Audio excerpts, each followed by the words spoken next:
ಸ್ನೇಹಿತರೆ, ಮೀಡಿಯಾ ಮಾಸ್ಟರ್ಸ್ಗೆ ಸ್ವಾಗತ ಸುಸ್ವಾಗತ. ಗೆಳೆಯರೆ, ಇಸ್ರೇಲ್ ಮತ್ತು ಗಾಜಾ ಸಂಘರ್ಷ ನಿಲ್ಲುವ ಯಾವ ಲಕ್ಷಣಗಳು ಕಾಣ್ತಾ ಇಲ್ಲ. ಹಮಾಸ್ ಉಗ್ರರು ಅಪಹರಿಸಿರುವ ಇಸ್ರೇಲಿ ನಾಗರಿಕರನ್ನ ಅವರು ಬಿಡುಗಡೆ ಮಾಡ್ತಾ ಇಲ್ಲ. ಹಾಗೆ ಗಾಜಾದ ಮೇಲೆ ಇಸ್ರೇಲ್ ಮಾಡ್ತಾ ಇರೋ ದಾಳಿ ಕೂಡ ನಿಲ್ತಾ ಇಲ್ಲ. ಕತಾರ್ ಹಾಗೂ ಈಜಿಪ್ಟ್ ಮಧ್ಯಸ್ಥಿಕೆಯಲ್ಲಿ ನಡೆದ ಸಂಧಾನ ವಿಫಲವಾಗಿದೆ. ಈ ಮಧ್ಯೆ ನೆತನ್ಯಾಹು ಸೇರಿದ ಹಾಗೆ ಇಸ್ರೇಲ್ ಹಾಗೂ ಹಮಾಸ್ನ 5 ನಾಯಕರ ಬಂಧನಕ್ಕೆ ICC ವಾರಂಟನ್ನು ಹೊರಡಿಸಿದೆ. ಮತ್ತೊಂದು ಕಡೆ ಅಮೆರಿಕ ಇನ್ನು ಮುಂದೆ ನಿಮಗೆ ನಾವು ಆಯುಧಗಳನ್ನು ಕೊಡೋದಿಲ್ಲ ಅಂತ ಹೇಳಿದೆ. ಜೊತೆಗೆ ಗಾಜಾಗೆ ಅಗತ್ಯ ಸಾಮಗ್ರಿಗಳ ಸರಬರಾಜು ನಿಲ್ಲಿಸೋದು ಸರಿಯಲ್ಲ ಅಂತ ಇಸ್ರೇಲ್ಗೆ ಎಚ್ಚರಿಕೆಯನ್ನು ಕೂಡ ಕೊಟ್ಟಿದೆ. ಇದೆಲ್ಲದರ ನಡುವೆ ಯುರೋಪಿಯನ್ ಯೂನಿಯನ್ನ ಒಂದಷ್ಟು ದೇಶಗಳು ಪ್ಯಾಲೆಸ್ತೈನ್ ಪರ ನಿಲ್ತಾ ಇರುವುದು ಇಸ್ರೇಲ್ನ ಪ್ರಭಾವ ಕಡಿಮೆ ಆಗ್ತಾ ಇದೆಯಾ ಅನ್ನೋ ಅನುಮಾನಗಳಿಗೆ ಕಾರಣ ಆಗ್ತಾ ಇದೆ. ಐರ್ಲ್ಯಾಂಡ್, ನಾರ್ವೆ ಮತ್ತು ಸ್ಪೇನ್ಗಳು ನಾವು ಪ್ಯಾಲೆಸ್ತೈನನ್ನು ಪ್ರತ್ಯೇಕ ರಾಷ್ಟ್ರವಾಗಿ ಗುರುತಿಸ್ತೀವಿ ಅಂತ ಹೇಳಿರೋದು, ಹಾಗೆ ಇನ್ನಷ್ಟು ಯುರೋಪಿಯನ್ ದೇಶಗಳು ಇಸ್ರೇಲ್ ಮತ್ತು ಪ್ಯಾಲೆಸ್ತೈನ್ 2 ಸ್ಟೇಟ್ ಸೊಲ್ಯೂಷನ್ ಅನ್ನು ಒಪ್ಪೋದಕ್ಕೆ ಮನಸ್ಸು ಮಾಡ್ತಾ ಇರೋದು ಈಗ ಇಸ್ರೇಲಿನ ಸಂಕಟಕ್ಕೆ ಕಾರಣ ಆಗ್ತಾ ಇದೆ. ಹಾಗಾದರೆ ಯುರೋಪಿಯನ್ ದೇಶಗಳು ಇಸ್ರೇಲನ್ನು ಕೈ ಬಿಡ್ತಾ ಇದೆಯಾ? ಅಲ್ಲಿ 2 ಸ್ಟೇಟ್ ಸೊಲ್ಯೂಷನ್ ಅಂದರೆ ಏನು? ಭಾರತ ಕೂಡ ಇದನ್ನೇ ಅಲ್ವಾ ಸಾಕಷ್ಟು ವರ್ಷಗಳಿಂದ ಹೇಳ್ತಾ ಇರೋದು. ಇದಕ್ಕೆ ಇಸ್ರೇಲ್ ಯಾಕೆ ಒಪ್ತಾ ಇಲ್ಲ? ಈ ಬಗ್ಗೆ ಅಮೆರಿಕಾದ ನಿಲುವೇನು? ಬನ್ನಿ ನೋಡೋಣ.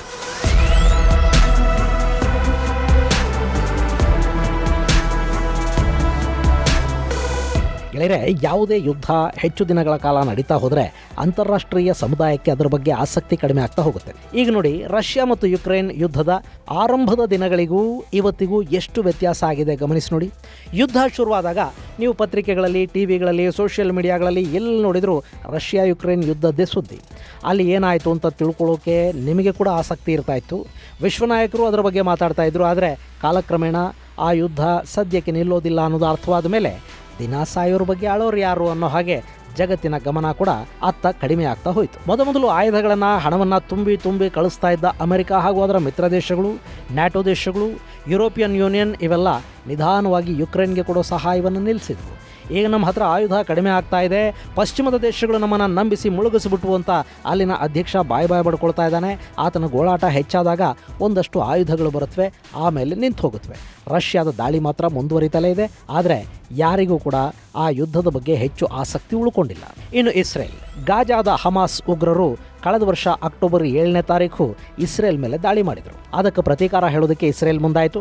ಇಸ್ರೇಲ್ ವಿರುದ್ಧ ಇರಾನ್ ಬೆಂಬಲಿತ ಹೆಜ್ಬುಲ್ಲಾಗಳು, ಯಮನ್ನ ಹೌತಿಗಳು, ಇರಾಕ್ನಲ್ಲಿ ಕೂತಿರೋ ರೆವಲ್ಯೂಷನರಿ ಪಡೆಗಳು ಎಲ್ಲರೂ ಕೂಡ ಏಕಕಾಲಕ್ಕೆ ಮುಗಿಬಿದ್ದರು. ಇಸ್ರೇಲ್ ಕೂಡ 4 ದಿಕ್ಕುಗಳ ಆಕ್ರಮಣವನ್ನು ಎದುರಿಸ್ತಾ ಗಾಜಾ ಮೇಲೆ ದಾಳಿ ಮಾಡೋದಕ್ಕೆ ಮುಂದಾಯಿತು. ಇಸ್ರೇಲಿನ ಬೆಂಬಲಕ್ಕೆ ಅಮೆರಿಕ ಹಾಗೂ ಬ್ರಿಟನ್ನುಗಳು ನಿಂತು ಗಾಜಾನ ಪುಡಿಗುಟ್ಟೋ ಕೆಲಸ ನಡೀತು. ಆದರೆ ಅಲ್ಲಿ ಬಿಲಗಳಲ್ಲಿ ಅಡಗಿ ಕೂತ ಹಮಾಸ್ ಉಗ್ರರನ್ನು ಸಂಪೂರ್ಣವಾಗಿ ಮಟ್ಟ ಹಾಕೋದಕ್ಕೆ ಇನ್ನೂ ಕೂಡ ಸಾಧ್ಯ ಆಗಿಲ್ಲ. ಅಲ್ಲಿ ಹಮಾಸ್ ಉಗ್ರರು ಇಸ್ರೇಲಿನ ಸುಮಾರು 250ಕ್ಕೂ ಹೆಚ್ಚು ನಾಗರಿಕರನ್ನು ಕಿಡ್ನ್ಯಾಪ್ ಮಾಡಿ ಒತ್ತೆಯಾಳಗಳನ್ನಾಗಿ ಇಟ್ಕೊಂಡಿದ್ದಾರೆ. ಅವರಲ್ಲಿ ಕೆಲವರ ಬಿಡುಗಡೆ ಸಾಧ್ಯವಾಗಿದೆ. ಆದರೆ ಇನ್ನೂ 100ಕ್ಕೂ ಹೆಚ್ಚು ಜನ ಗಾಜಾದಲ್ಲಿ ಒತ್ತೆಯಾಳುಗಳಾಗಿ ಉಳ್ಕೊಂಡಿದ್ದಾರೆ. ಅವರ ಮೇಲೆ ಹಮಾಸ್ ಉಗ್ರರು ಎಂಥ ದೌರ್ಜನ್ಯ ನಡೆಸ್ತಾ ಇದ್ದಾರೆ ಅನ್ನೋದನ್ನು ಬಯಲು ಮಾಡೋ ಥರದ ಸಾಕಷ್ಟು ವಿಡಿಯೋಗಳು ಬಿಡುಗಡೆ ಆಗಿವೆ. ಮೊನ್ನೆ ಕೂಡ ಹಮಾಸ್ ರಕ್ತದ ಛಾಯೆಗಳಿರುವ ಗಾಯಾಳುಗಳು, ಒತ್ತೆಯಾಳುಗಳ ವಿಡಿಯೋವೊಂದನ್ನು ಬಿಡುಗಡೆ ಮಾಡಿ ಆ ಮೂಲಕ ಇಸ್ರೇಲಿನ ನಾಗರಿಕರು ಒತ್ತೆಯಾಳುಗಳ ಬಿಡುಗಡೆಗೆ ಸರ್ಕಾರದ ಮೇಲೆ ಒತ್ತಡ ಹೇರಿ ಅಲ್ಲಿ ಆಂತರಿಕ ಸಮಸ್ಯೆ ಶುರುವಾಗೋ ಥರದ ಪ್ರಯತ್ನವೊಂದನ್ನು ಹಮಾಸ್ ಮಾಡ್ತು.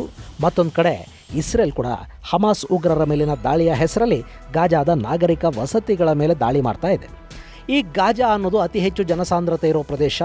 ಅಲ್ಲಿನ ನಾಗರಿಕ ವಸತಿಗಳು, ಆಸ್ಪತ್ರೆಗಳು, ಕಡೆಗೆ ವಿಶ್ವಸಂಸ್ಥೆಯ ಕಚೇರಿಗಳಲ್ಲಿ ಕೂಡ ಉಗ್ರರೇ ಅಡಗಿ ಕೂತಿದ್ದಾರೆ. ಹೀಗಾಗಿ ಈ ದಾಳಿ ಅನಿವಾರ್ಯ ಅಂತ ಇಸ್ರೇಲ್ ಹೇಳುತ್ತೆ. ವಿಶ್ವಸಂಸ್ಥೆಯ ನೆರವು ಏಜೆನ್ಸಿಗಳಿರೋ ಕಚೇರಿಗಳಲ್ಲಿ ಉಗ್ರರ ನೆಲೆಗಳಿರೋ ಬಗ್ಗೆ ಕೂಡ ಇಸ್ರೇಲ್ ಒಂದಷ್ಟು ವಿಡಿಯೋ ಎವಿಡೆನ್ಸ್ಗಳನ್ನು ಬಿಡುಗಡೆ ಮಾಡಿದೆ. ಆದರೆ ಇಲ್ಲಿ ಇಸ್ರೇಲ್ನ ಸಮರ್ಥನೆಗಳಿಗಿಂತ ಹೆಚ್ಚು ಗಾಜಾದ ನಾಗರಿಕರ ಮೇಲೆ ಆಗ್ತಾ ಇರೋ ದಾಳಿಗಳಿಗೆ ಸಿಂಪತಿ ಸಿಗುತ್ತೆ.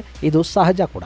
ಅಲ್ಲಿ ಏನಾಗ್ತಾ ಇದೆ ಅಂದರೆ, ಇಸ್ರೇಲ್ ಗಾಜಾ ಮೇಲೆ ಮಾಡ್ತಾ ಇರೋ ದಾಳಿ ಹೆಚ್ಚು ದಿನಗಳ ಕಾಲ ಮುಂದುವರೆದ ಹಾಗೆ ಅಮೆರಿಕ ಹಾಗೂ ಯುರೋಪಿಯನ್ ದೇಶಗಳಲ್ಲಿನ ಪ್ಯಾಲೆಸ್ತೈನ್ ಬೆಂಬಲಿಗರು ಪ್ರತಿಭಟನೆಗಳನ್ನು ಹೆಚ್ಚು ಮಾಡ್ತಾ ಇದ್ದಾರೆ.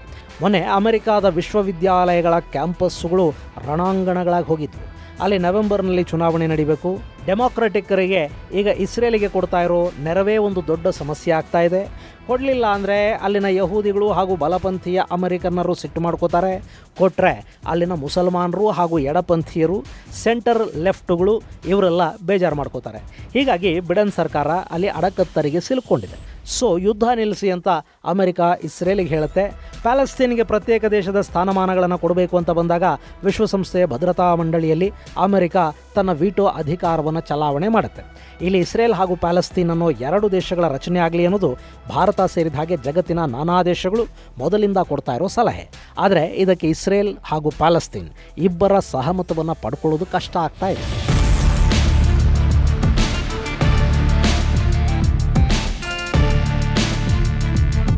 ಇಳಿರೆ ಇಲ್ಲೀಗ ವಿಶ್ವಸಂಸ್ಥೆ ಸೇರಿದ ಹಾಗೆ ನಾನಾ ದೇಶಗಳು ಹೇಳ್ತಾ ಇರೋ 2 ಸ್ಟೇಟ್ ಥಿಯರಿ ಅನ್ನೋದು ಹೇಗೆ ಅಂದರೆ, ಈಗ ಪ್ಯಾಲೆಸ್ತೀನಿಯರು ಎಲ್ಲಿದ್ದಾರೋ ಅಲ್ಲೇ ಅವರನ್ನಿಟ್ಟು ವೆಸ್ಟ್ ಬ್ಯಾಂಕ್ ಹಾಗೂ ಗಾಜಾಗಳನ್ನು ಸೇರಿಸಿ ಪ್ಯಾಲೆಸ್ತೀನ್ ಅಂತ ಘೋಷಣೆ ಮಾಡಿ ಅದನ್ನು ಪ್ರತ್ಯೇಕ ದೇಶ ಅಂತ ಮಾನ್ಯ ಮಾಡೋದು.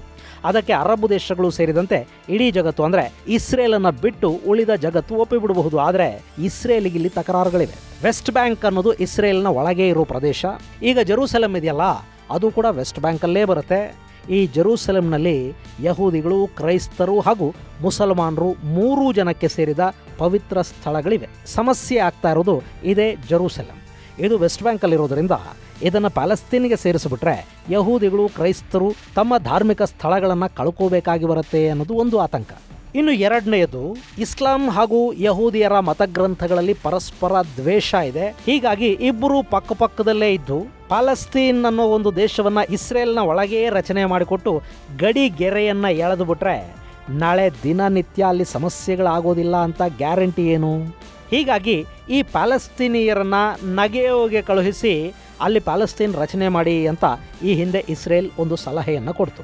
ನಗೆಯು ಅಂದರೆ ಇಲ್ಲಿ ನೀವು ನೋಡ್ತಾ ಇದ್ದೀರಲ್ಲ ಈ ಭೂಪ್ರದೇಶ. ಆದರೆ ಇದಕ್ಕೆ ಪ್ಯಾಲೆಸ್ತೀನಿಯರು ಒಪ್ಪಲಿಲ್ಲ. ಇಲ್ಲಿಗಾಗಲೇ ವೆಸ್ಟ್ ಬ್ಯಾಂಕಲ್ಲಿ, ಗಾಜಾದಲ್ಲಿ ನೆಲೆ ಕಂಡುಕೊಂಡಿರೋ ಪ್ಯಾಲೆಸ್ತೀನಿ ಅರಬರನ್ನು ಮತ್ತೆ ಹೊಸ ಪ್ರದೇಶಕ್ಕೆ ಹೋಗಿ ಅನ್ನೋದು ಪ್ರಾಕ್ಟಿಕಲ್ ಆಗಿ ಕಾಣೋದಿಲ್ಲ. ನಮಗೆ ನಮ್ಮ ನೆಲ ಬೇಕೇ ಹೊರತು ಮತ್ಯಾವುದೋ ಯಾರಿಗೂ ಬೇಡದ ಮರುಭೂಮಿಯಂಥ ಪ್ರದೇಶ ಅಲ್ಲ ಅನ್ನೋದು ಪ್ಯಾಲೆಸ್ತೀನಿಯರ ವಾದ. ಇನ್ನು ಈ ಭಾಗಕ್ಕೆ ಪ್ಯಾಲೆಸ್ತೀನಿಯರನ್ನು ಕಳುಹಿಸೋದು ತನಗೆ ಮುಂದೆ ಸಮಸ್ಯೆ ಆಗುತ್ತೆ ಅಂತ ಈಜಿಪ್ಟ್ ಕೂಡ ಭಾವಿಸುತ್ತೆ. ಯಾಕೆಂದರೆ ಇದರ ಪಕ್ಕದಲ್ಲೇ ಈಜಿಪ್ಟ್ ಇದೆ. ಇನ್ನು ಈ ನಗೆವು ಮರುಭೂಮಿಯನ್ನು ಪ್ಯಾಲೆಸ್ತೀನ್ ಆಗಿ ರಚನೆ ಮಾಡೋದನ್ನು ಪ್ಯಾಲೆಸ್ತೀನಿಯರೇ ಒಪ್ಪೋದಿಲ್ಲ ಅಂದಮೇಲೆ ಅಲ್ಲಿ ಇಸ್ರೇಲಿನ ಸಲಹೆ ಕಾರ್ಯಗತವಾಗೋದಕ್ಕೆ ಅವಕಾಶನೇ ಇರೋದಿಲ್ಲ.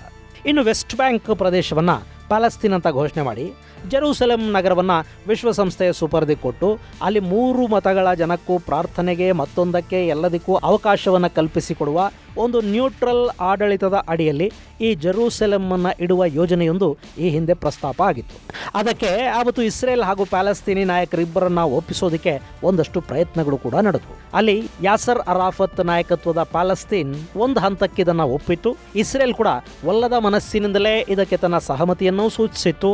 ಆದರೆ ಪ್ಯಾಲೆಸ್ತೀನ್ನಲ್ಲಿನ ಉಗ್ರ ಪಂಥದ ಸಂಘಟನೆಗಳಿದ್ವಲ್ಲ, ಅವು ಇದನ್ನು ಒಪ್ಪಲಿಲ್ಲ. ಅವರು ಜೋರ್ಡಾನ್ ನದಿಯಿಂದ ಮೆಡಿಟರೇನಿಯನ್ವರೆಗೆ ಇಡೀ ಭೂಪ್ರದೇಶ ನಮಗೆ ಬೇಕು, ಯಹೂದಿಗಳನ್ನಿಲ್ಲಿಂದ ಓಡಿಸಿ ಈ ನೆಲವನ್ನು ನಾವು ತಗೋತೀವಿ ಅಂತ ಕೂತುಬಿಟ್ರು. ಹಾಗವತ್ತು ಸಂಧಾನಕ್ಕೆ ಒಪ್ಪದ ಜನ ಇದ್ರಲ್ಲ, ಅವರೇ ಇವತ್ತು ಗಾಜಾದಲ್ಲಿ ಆಡಳಿತವನ್ನು ನಡೆಸ್ತಾ ಇರೋ ಹಮಾಸ್ ಹೆಸರಲ್ಲಿ ಗುರುತಿಸ್ಕೊಳ್ತಾ ಇರೋ ಜನ.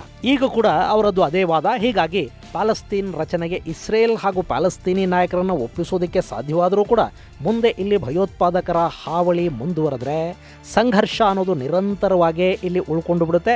ಅಲ್ಲಿ ಎರಡೂ ದೇಶಗಳು ಒಂದು ನಿಲುವಿಗೆ ಬಾರದ ಹೊರತು ಸಮಸ್ಯೆ ಅನ್ನೋದು ಬಗೆಹರಿಯೋದಿಲ್ಲ. ಇನ್ನು ಈಗ ಐರ್ಲೆಂಡ್, ನಾರ್ವೆ ಮತ್ತು ಸ್ಪೇನ್ಗಳು ಇಸ್ರೇಲ್ ವಿರುದ್ಧ ತಿರುಗಿ ಬಿದ್ದಿವೆ. ನಾವು ಪ್ಯಾಲೆಸ್ತೀನಿಗೆ ಬೆಂಬಲ ಕೊಡ್ತೀವಿ, ಪ್ಯಾಲೆಸ್ತೀನ್ ಅನ್ನೋದನ್ನ ಪ್ರತ್ಯೇಕ ದೇಶ ಅಂತ ನಾವು ಮಾನ್ಯ ಮಾಡ್ತೀವಿ ಅಂತ ಈ 3 ದೇಶಗಳು ಹೇಳ್ತಾ ಇವೆ. ಗೆಳೆಯರೆ, ಇಲ್ಲಿ ಸ್ಪೇನ್ ಅಂದರೆ ಇದು. ಇಲ್ಲಿ ಲೆಫ್ಟಿಸ್ಟ್ ಸರ್ಕಾರ ಇದೆ. ಇವರು ಈ ಹಿಂದಿನಿಂದಲೂ ಕೂಡ ಪ್ಯಾಲೆಸ್ತೀನಿಗೆ ಬೆಂಬಲವಾಗಿ ನಿಂತಿದ್ದಾರೆ. ಇಲ್ಲಿ ಮುಸ್ಲಿಮರ ಜನಸಂಖ್ಯೆ ಕೂಡ ತುಂಬಾ ಹೆಚ್ಚಿದೆ. ಇತ್ತೀಚೆಗೆ ಮತಾಂತರಗಳ ಪ್ರಮಾಣ ಹೆಚ್ಚುತ್ತಾ ಇದೆ ಅಂತ ಸ್ಪೇನ್ನ ಇಸ್ಲಾಮಿಕ್ ಕಮಿಷನ್ ತಿಳಿಸಿದೆ. ಅಲ್ಲೀಗ ಸುಮಾರು 2.5 ಮಿಲಿಯನ್ನಷ್ಟು ಮುಸ್ಲಿಮರಿದ್ದಾರೆ. ಇನ್ನು ಮೊನ್ನೆ ಭಾರತದಿಂದ ಹೊರಟ ಹಡಗಲ್ಲಿ ಇಸ್ರೇಲ್ಗೆ ಆಯುಧ ಸರಬರಾಜು ಮಾಡಲಾಗ್ತಾ ಇದೆ ಅನ್ನೋ ಆರೋಪವನ್ನು ಹೊರಿಸಿ ಆ ಹಡಗಿಗೆ ಲಂಗರ್ ಹಾಕೋದಕ್ಕೆ ನಮ್ಮ ಬಂದರಲ್ಲಿ ಅವಕಾಶ ಕೊಡೋದಿಲ್ಲ ಅಂತ ಹೇಳಿದ್ದು ಇದೇ ಸ್ಪೇನ್.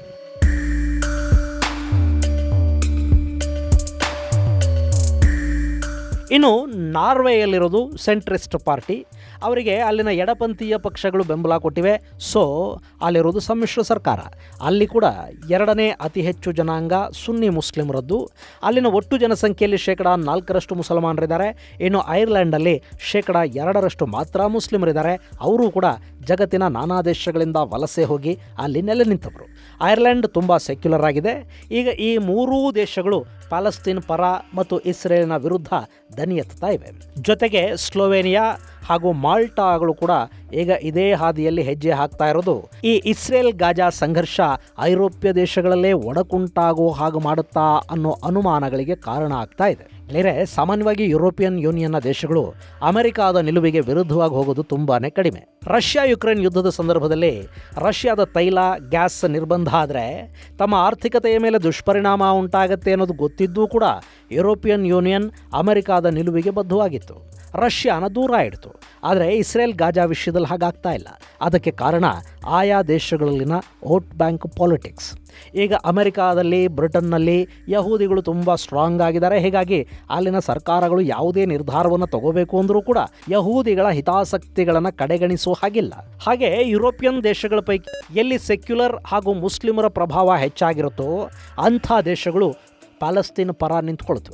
ಅಲ್ಲಿನ ಸರ್ಕಾರಗಳಿಗೆ, ರಾಜಕೀಯ ಪಕ್ಷಗಳಿಗೆ ಅವರವರ ಮತ ಬ್ಯಾಂಕುಗಳು ಮುಖ್ಯ ಆಗುತ್ತವೆ ಮತ್ತು ಅಂತಾರಾಷ್ಟ್ರೀಯ ಸಮಸ್ಯೆಗಳನ್ನು ನೋಡೋ ದೃಷ್ಟಿಕೋನ ಕೂಡ ಆಂತರಿಕ ಲಾಭ ನಷ್ಟಗಳ ಮೇಲೆ ಡಿಪೆಂಡ್ ಆಗಿರುತ್ತೆ. ಸೊ ಈಗ ಐರೋಪ್ಯ ಒಕ್ಕೂಟದ ದೇಶಗಳು ಇಸ್ರೇಲ್ನಿಂದ ಇದೇ ಕಾರಣಕ್ಕೆ ದೂರ ಆಗ್ತಾ ಇವೆಯಾ?